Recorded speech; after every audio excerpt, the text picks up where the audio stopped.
আজ বাদাম না পেলে আমি পাতাই খাবো। পেটের মধ্যে ডাকাডাকি শুরু করলো যে ডানে বামে কোথাও নাই।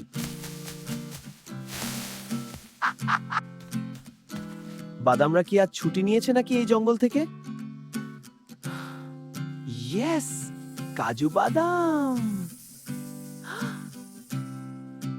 আজ আমি রাজা, মনে মধ্যে এত খুশি খুশি লাগছে কেন রে? ভাই, এটা কি তোমার?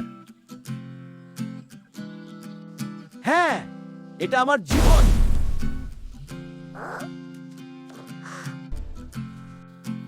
একটু ধরতে দাও, শুধু সেলফি তুলবো।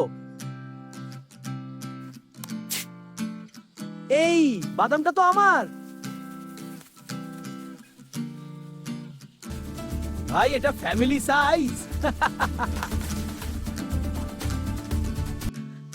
আমি শুধু একটা কামড় চাইছিলাম।